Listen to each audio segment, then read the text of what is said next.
Hello students, welcome to Shri Shyam शिक्षण संस्थान online classes. हम स्टार्ट करेंगे स्टूडेंट्स इंटीग्रल इक्वेशन का फोर्थ लेक्चर, जिसमें हम क्वाड्रेचर के बारे में पढ़ रहे हैं। क्वाड्रेचर के अब तक हमने 3 लेक्चर कर लिए स्टूडेंट्स, जिनमें हमने कुछ क्वेश्चंस के बारे में डिस्कशन किया था। आज हमारा नेक्स्ट है क्वेश्चन नंबर 15 तक तो मैंने आपको हिंट दी थी, उसके अकॉर्डिंग आपको क्वेश्चन सोल्व करने हैं। क्वेश्चन नंबर 16 है students, most important, quadrature BSc BEd first year और बीएससी फर्स्ट ईयर में क्वाड्रेचर का इंटीग्रल इक्वेशन होता है। क्वाड्रेचर का क्वेश्चन नंबर हमारा 16 है। First A question number students आज हमारा 16। क्वेश्चन नंबर 16 में है जो है स्टेटमेंट है वक्र y बराबर 4x² तथा y² इक्वल टू 2x एक पास कुंडली बनाती है।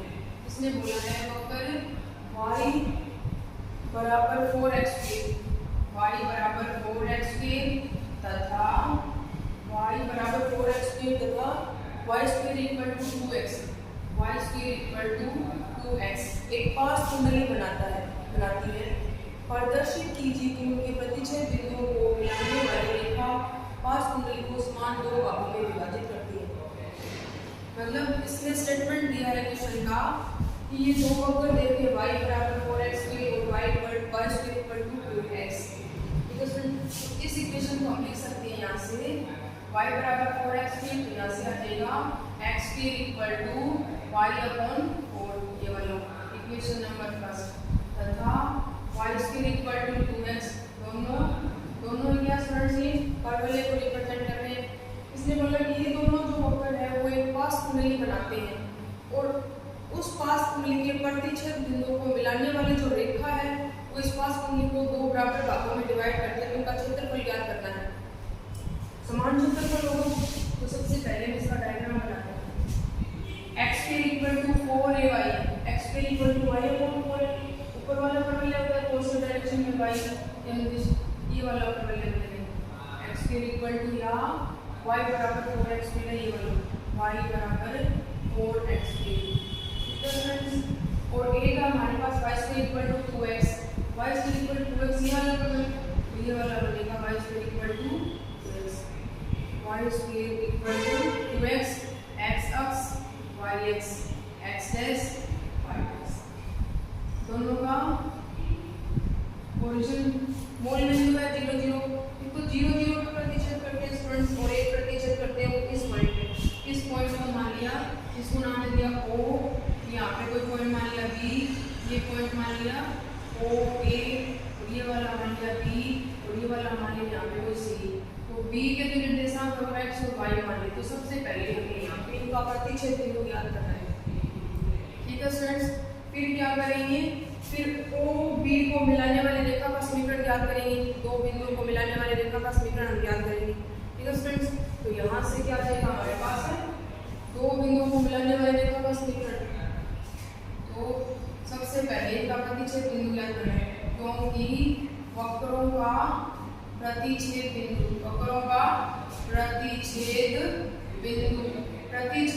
ज्ञात करेंगे सबसे पहले। तो हमारे पास एक इक्वेशन है y बराबर 2x, तो यहाँ से y का मान आ जाएगा हमारे पास 4x। समीकरण 1 का मान समीकरण 2 में रखेंगे, समीकरण 1 का मान समीकरण 2 में रखने पर ठीक है स्टूडेंट्स, रखने पर तो यहाँ से आ जाएगा 1 का मान 2 में रखेंगे, y बराबर 4x के इधर रखेंगे तो आ जाएगा 4x की whole square equal to 2x। यहाँ से आ जाएगा मान क्या जाएगा 40 और उसके 16 x की power 4 equal to 2x। 1x cancel हो गया और 2 से 8 आ गया यहाँ से। तो यहाँ से मान आ गया हमारे पास x इक्वल टू या x³ इक्वल टू 1/8, या इसको लिख सकते हैं 1/2 की होल क्यूब। तो x इक्वल टू आ गया हमारे पास 1/2। x का मान आ गया हमारे पास कितना 1/2। x का ये वाला मान आप किसी भी इक्वेशन में पुट कर सकते हैं, इधर पुट करेंगे x इक्वल टू 1/2। तो समीकरण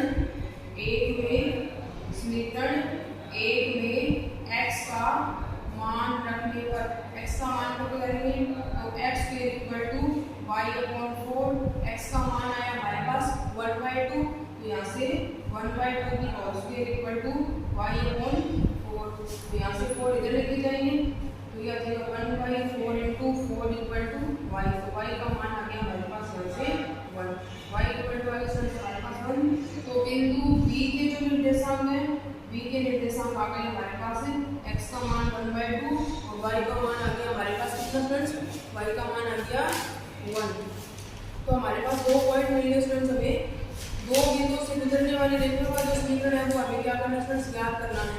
दो बिंदुओं से गुजरने वाली रेखा का समीकरण होता है ये वाला पॉइंट है 0 0, x का मान आ गया हमारे पास 1/2, y का मान आ गया 1। तो दो बिंदुओं से गुजरने वाली मतलब x1 y1 तथा x2 और y2 से गुजरने वाली रेखा का समीकरण y2 minus y1 equal to होता है या y minus y1 equal to y minus y1 equal to y2 minus y1 upon x2 minus x1 into x minus x1। ये वाला होता है दो बिंदुओं से गुजरने वाली रेखा का समीकरण। ये वाला दो बिंदुओं से गुजरने वाली रेखा का समीकरण। तो सबसे पहले हमें OB का समीकरण ज्ञात करना है, OB का। तो पहला पॉइंट मान लीजिए OB का समीकरण ज्ञात करने के लिए प्रथम बिंदु है हमारे पास O 0 0, ठीक है फ्रेंड्स, या O x1 और y1 तथा दूसरा बिंदु है B 1/2 और 1, ये वाला मान लिया x2 और y। मान कब करेंगे रेखा का समीकरण OB का समीकरण, अतः रेखा OB का समीकरण, रेखा OB का समीकरण, OB का समीकरण ज्ञात करेंगे स्टूडेंट्स। OB का समीकरण ज्ञात करने के लिए कुछ करना है y माइनस y1 का मान 0, y minus 0 equal to y2 minus y1 1 minus 0, y2 का मान 1 है 1 माइनस 0 और x2 का मान है 1/2 minus 0 into x minus x1 का मान 0। यह आ जाएगा y इक्वल टू 1/2 है 1/1/2 x। यहाँ से आ जाएगा this implies y equal to 2x। तो y बराबर क्या आ गया हमारे पास, ये जो रेखा है जिसका समीकरण आ गया हमारे पास है y बराबर 2x। अब सिद्ध करना है कि OB जो है वो इन दोनों क्षेत्रफलों को समान भागों में डिवाइड करती है, दो पार्ट्स बनाती है। इस पास में लिखेंगे OAB का क्षेत्रफल, OAB O का क्षेत्रफल बराबर होगा OCB O के क्षेत्रफल।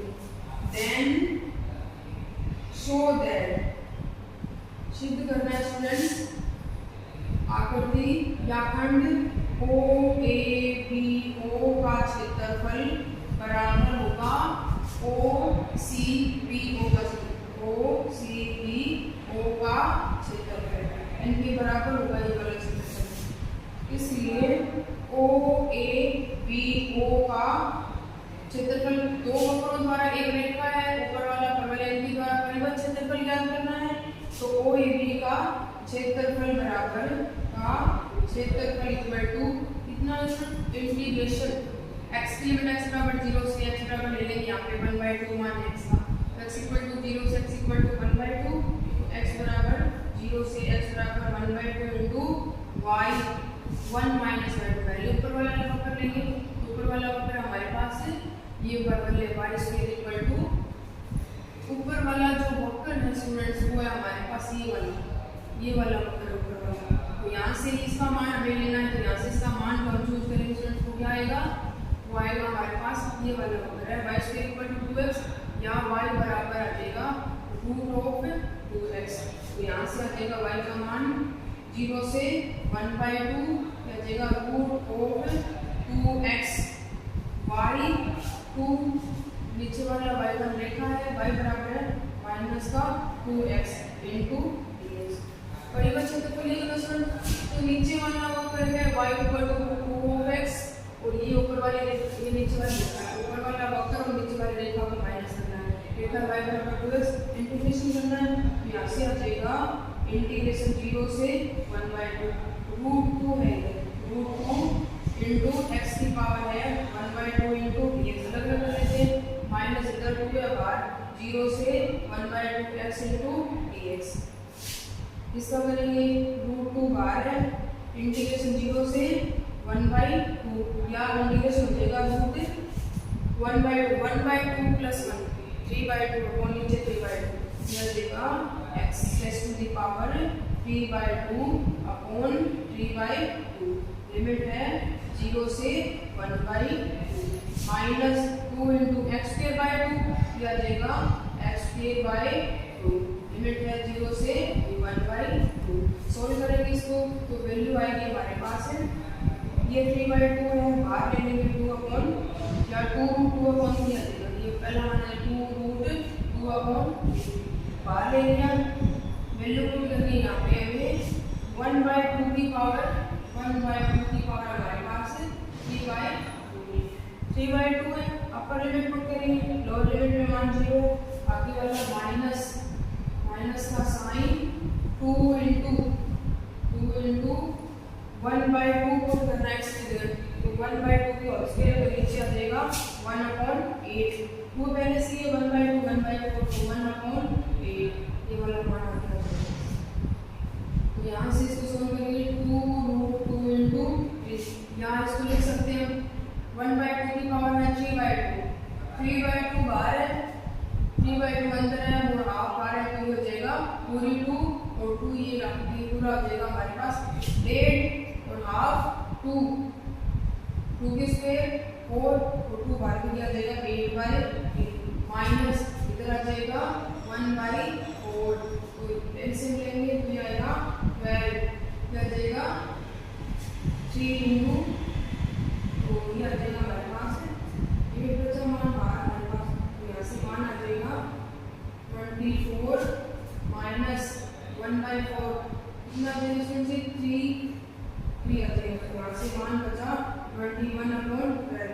मतलब फ्रेंड्स ये क्या आ गया एक भाग का क्षेत्रफल आ गया हमारे पास ऊपर वाले का। इसको सोल्व करेंगे आप सोल्व करके इसका मान निकालो तो एक भाग का क्षेत्रफल हमारे पास आएगा। सिमिलरली दूसरा करना हमें इंटीग्रेशन वो लिमिट लेंगे नीचे वाले भाग का क्षेत्रफल 0 से 1/2 यहाँ से अब की बार ऊपर वाला वक्र लेना है लिमिट 0 से 1/2 x की है। अब की बार वक्र पहले लेंगे 2x इंटू dx माइनस फिर नीचे पहले ऊपर वाला वक्र लिखा है फिर नीचे वाला वक्र है हमारे पास क्या है इसमें सी वाला वक्र का बदल ले यहाँ से 0 से 1/2 4x स्क्वायर है 4x स्क्वायर इंटू dx। इसको सोल्व करेंगे तो दोनों के मान क्या आएंगे सिमिलर आएंगे। तो ये क्या था ये था ये दो वक्र है वो मिलके पास में बनाते हैं और एक का जो है इन दोनों को बराबर भागों में डिवाइड करता है उनका क्षेत्रफल जो है वो इक्वल है वो हमें शिफ्ट करना है यहाँ पे तो इस प्रिंटिंग आपसे भी नजर आगे है फ्रेंड्स। अब तक हमने क्या पढ़ा है काटते वक्रों का क्षेत्रफल ज्ञात करना। अब क्वाड्रेचर में आपके वाला यहाँ फर्स्ट बी है फर्स्ट बी में अगर हमें देखना है ध्रुवीय वक्रों का क्षेत्रफल ज्ञात करने के लिए ध्रुवीय वक्रों का क्षेत्रफल ज्ञात करने का फॉर्मूला है पर्टिकुलर स्टूडेंट कोई भी हमें ध्रुवीय वक्र चाहिए है ध्रुवीय वक्रों का क्षेत्रफल ज्ञात करना है। वक्र होगा हमारे पास r = f थीटा के रूप में वक्र होगा हमारे पास r = f थीटा के रूप में। ये कर्व जब हम बनाएंगे स्टूडेंट्स r = f थीटा के रूप में हमारे पास कर्व होगा। जब ये कर्व हम बनाएंगे तो हमारे पास थीटा की लिमिट आ जाएगी। पहला मान लीजिए कर्व स्टार्ट हो थीटा = अल्फा से थीटा = बीटा पे कर्व खत्म हो गया। कर्व ट्रेसिंग आपने पढ़ी है कर्व हम ट्रेस करेंगे तो थीटा = अल्फा से थीटा = बीटा लिमिट आ गई तो एरिया इक्वल टू आएगा 1/2 integration theta equal to alpha से theta equal to beta r square d theta ये पर्टिकुलर फॉर्मूला है इसका r स्क्वायर d थीटा। ठीक है फ्रेंड्स ये फर्स्ट फॉर्मूला है इसका ध्रुवीय वक्रों का क्षेत्रफल ज्ञात करने का। यदि हमें क्या दे रखा फ्रेंड्स यदि हमें वक्र दे रखा हो यहाँ पे मान पुट करेंगे 1/2 थीटा इक्वल टू अल्फा से theta equal to beta f theta की whole square into d theta. ये फर्स्ट फॉर्मूला है जब वक्र देगा r equal to f theta के रूप का तो ये वाला फॉर्मूला है।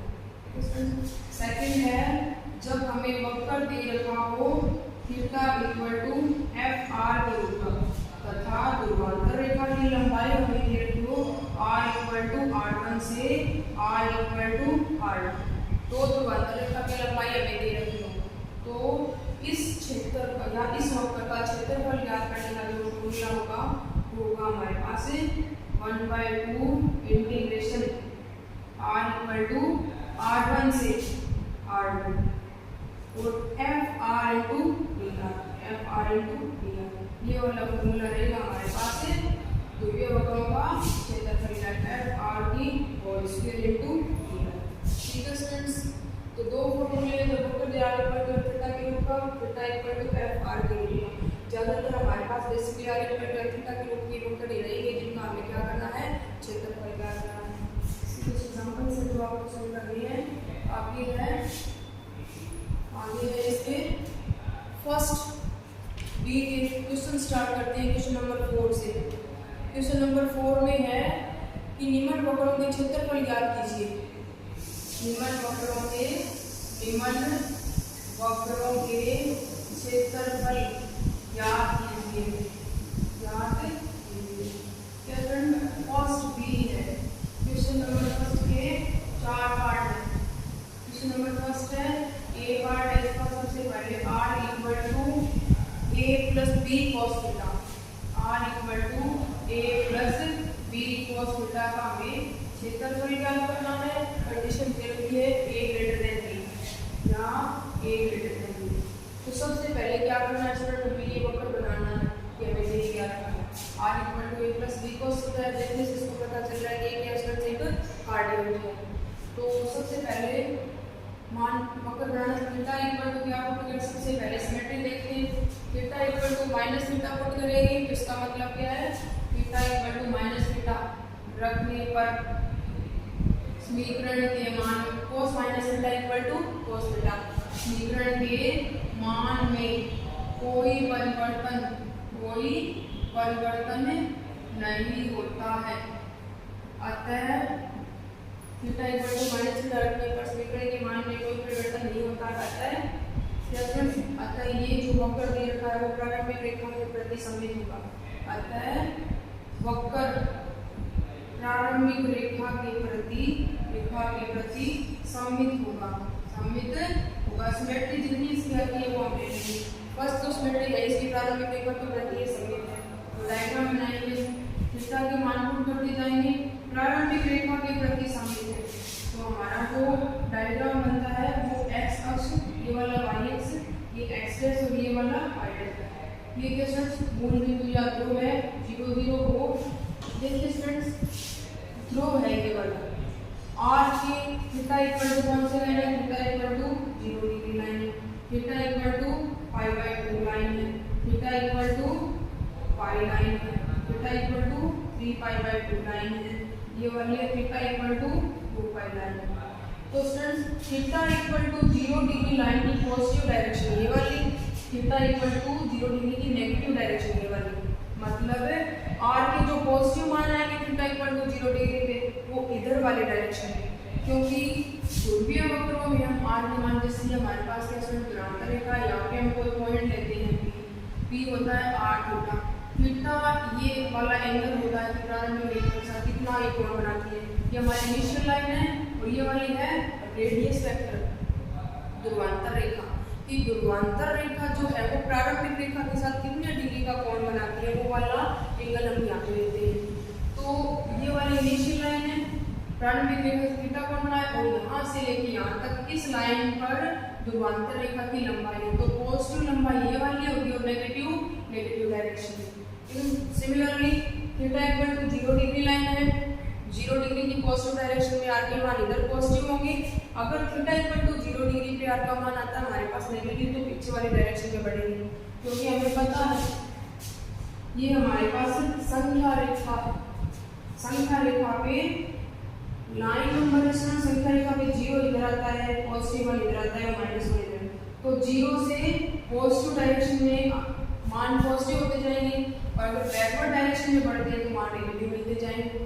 सिमिलर है थीटा इक्वल टू 0 डिग्री, फिर आर की पॉजिटिव मान इस डायरेक्शन में, आर के नेगेटिव मान इस डायरेक्शन में।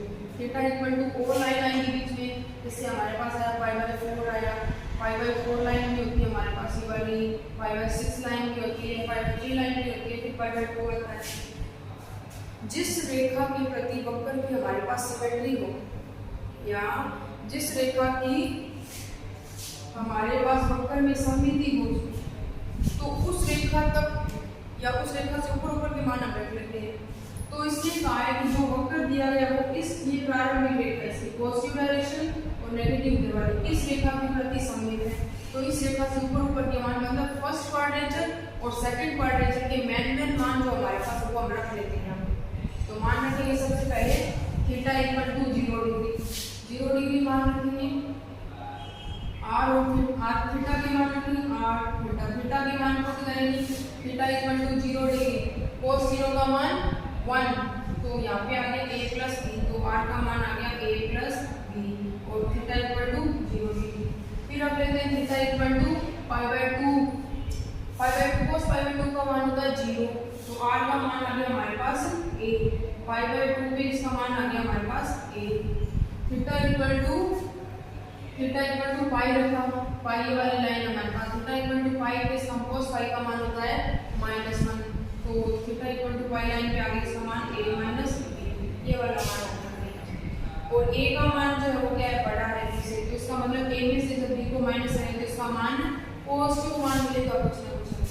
तो यहाँ पे जो रेखाएं जो हम दर्शाते हैं यहाँ पर, मतलब ये वाली हमारी इनिशियल लाइन है, प्रारंभिक रेखा है, जो मान हमने पुट किया वो रेखा है। Theta equal to 0 degree put किया, मान है a प्लस बी, फिर कितना a मान लेते हैं, थोड़ा सा और भी नहीं है, तो a प्लस बी मतलब 2 प्लस 3 5 होगा, इसका मतलब है ये वाला मान आ गया यहाँ पे a प्लस बी, ये वाला मान। फिर theta equal to 0 degree line पे, r थीटा के रूप में होता है 0 डिग्री लाइन है, r का मान आया है a प्लस बी और थीटा इक्वल टू 0 डिग्री, तो r थीटा, तो ये पॉइंट जो है वो a plus b 0 degree point है हमारे पास।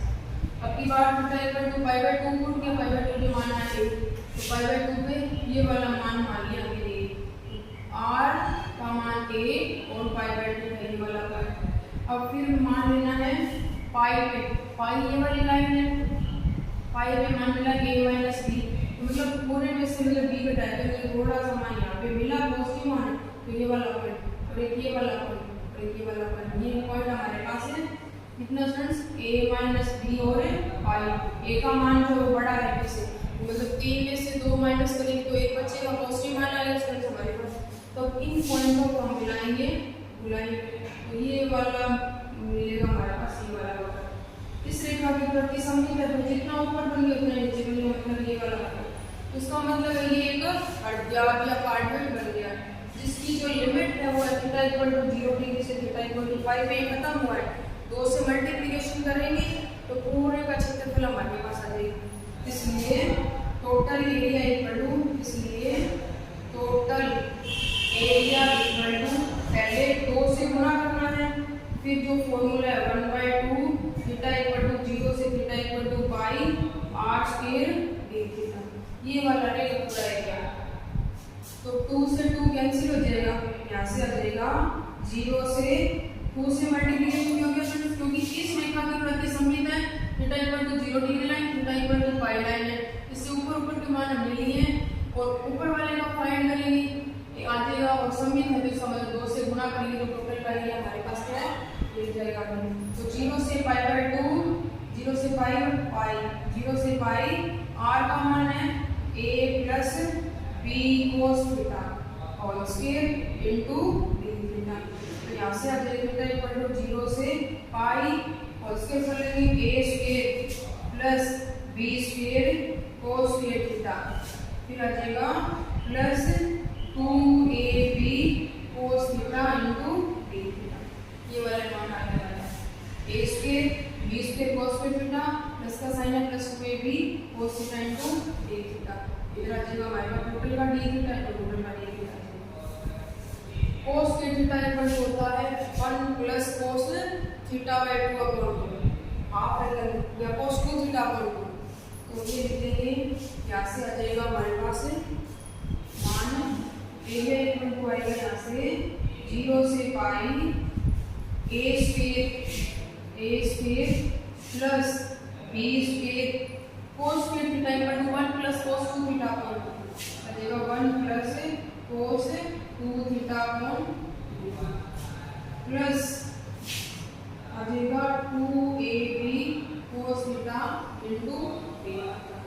अब इसको हम सोल्व करेंगे आगे a स्क्वायर कांस्टेंट टर्म है a square b square by 2b constant term है, फिर ये cos b square cos 2 theta upon 2 आएगा। यहाँ इसको लिख सकते हैं 0 से pi a square constant term है plus b square by 2 b square by 2 ये टोटल कांस्टेंट टर्म है into d theta constant part आ गया प्लस आगे वाला इंटीग्रेशन 0 से पाई लेंगे 0 से पाई b स्क्वायर बाय 2 बाहर ले लेंगे cos 2 theta into d theta plus आगे वाला आएगा ये वाला पूरा 2ab बाहर आ गया इंटीग्रेशन 0 से पाई cos थीटा d थीटा। इनको सोल्व करेंगे तो इसका टोटल एरिया हमें मिल जाएगा। ठीक है, ऐसे क्वेश्चन सोल्व करने हैं। इसका बी पार्ट है सिमिलर इसकी जैसा है स्टूडेंट, इसमें है r square equal to cos square theta plus sin square theta है। इसने बोला 4 पत्तियों वाला गुलाब है, मतलब 4 पत्तियों वाला गुलाब है। तो सबसे पहले इसका डायग्राम हमें बनाना है। r square equal to b part देखो इसमें इसका बी पार्ट में इसने बोला है अगर हमारे पास लिमिट आ जाती है डायग्राम के आधार पर तो क्वेश्चन हमारा इजी हो जाता है। बी पार्ट है बी में है r square equal to a square cos square theta plus b square sin square theta.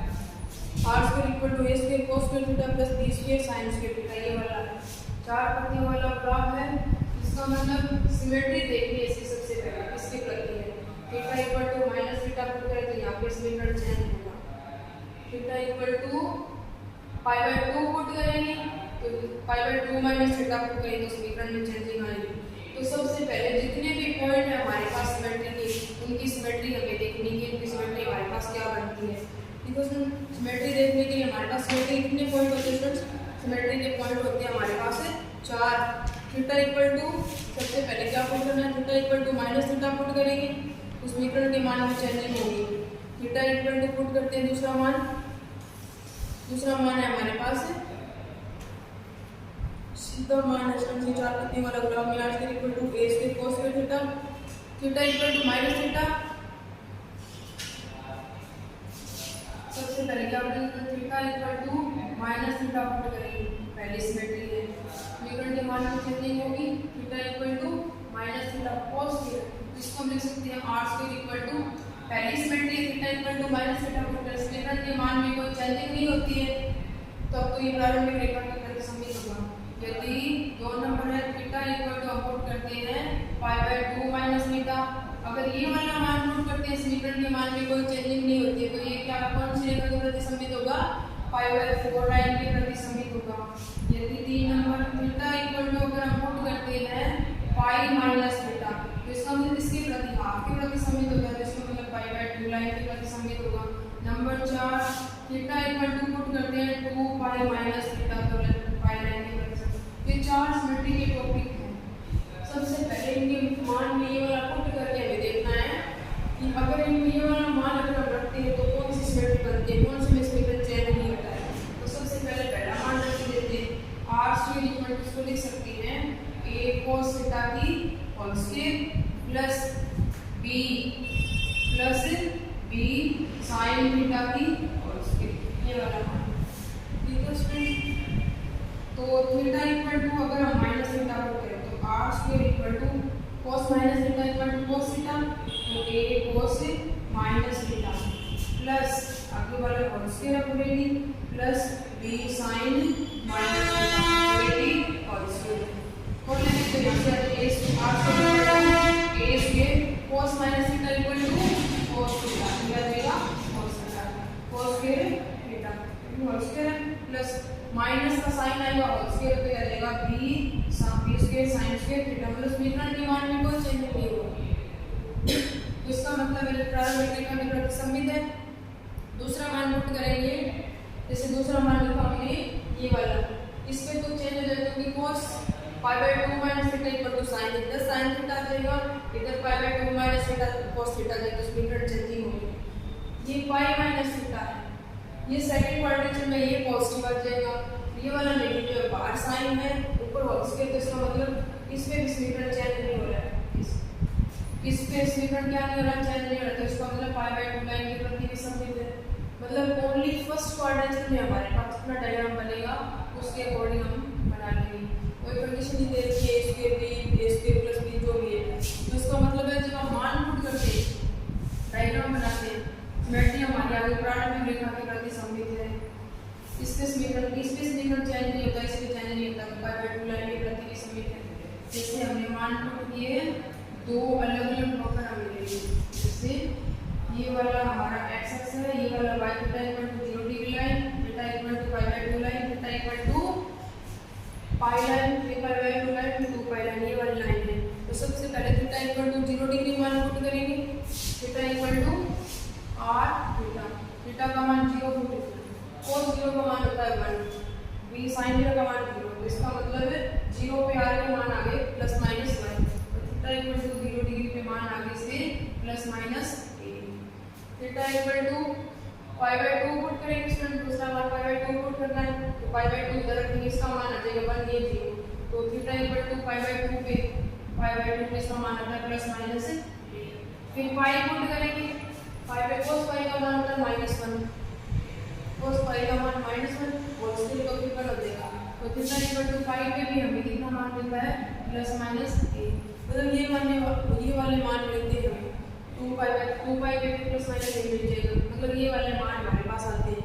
उसका मतलब है मतलब अलग-अलग पॉइंट माने थे, यहाँ पे theta equal to 0 degree line है, तो ये वाला मान माने कितनी डिग्री है, यहाँ पे पाई बाय 2 पे भी आ जाती है ये मान लिया, दूसरा पाई पे भी ये आता है हमारे पास मान ये वाला, तो जिसके प्रति सिमेट्री है वहाँ तक हम बना लेते हैं डायग्राम को, उसके बाद क्योंकि इस रेखा के प्रति भी सममित है और इस रेखा के प्रति भी सममित है, तो फर्स्ट क्वाड्रेचर में बनाएंगे, तो मतलब ये दो पॉइंट है, पहला पॉइंट है पॉजिटिव मान क्या है, नेगेटिव मान क्या है, तो इसका मतलब थीटा इक्वल टू 0 डिग्री पे आका मान a और 0 डिग्री, ये वाला है r थीटा, आका मान b है, पाई बाय 2 है, पॉजिटिव और नेगेटिव दोनों मान आए, तो इसका मतलब ये वाला लाइन मिला दिया, ये वाला मिलने के बाद जैसे ये वाला मिला दिया, ठीक है।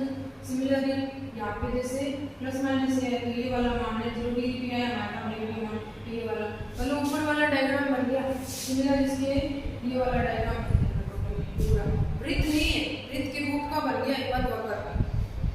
तो स्टूडेंट्स लिमिट आ गई थीटा इक्वल टू 0 से, क्योंकि इस रेखा के प्रति भी सममित है और इस रेखा के प्रति भी सममित है, तो थीटा इक्वल टू 0 डिग्री से पाई बाय 2 अगर हम लेते हैं तो हमें 4 से मल्टीप्लिकेशन करना पड़ेगा टोटल एरिया को, अगर थीटा इक्वल टू 0 डिग्री से थीटा इक्वल टू पाई लेते हैं तो हमें टोटल एरिया को मल्टीप्लिकेशन करना पड़ेगा 2 से, तो दो तरीके से कर सकते हैं स्टूडेंट, यहाँ से आ जाएगा हमारे पास थीटा इक्वल टू 0 डिग्री से, तो एरिया इक्वल टू आ जाएगा, अगर लिमिट लेते हैं पाई बाय 2 तो 2 इंटू 1/2 r इंटीग्रेशन 0 से पाई बाय 2 r स्क्वायर, 2 से 2 कैंसिल हो जाएगा, तो 0 से पाई बाय 2 लिमिट ले रहे हैं तो 4 से मल्टीप्लिकेशन 4 से, तो 2 बच गया बाहर, 0 से पाई by 2 r square a square cos square theta plus b square sin square theta into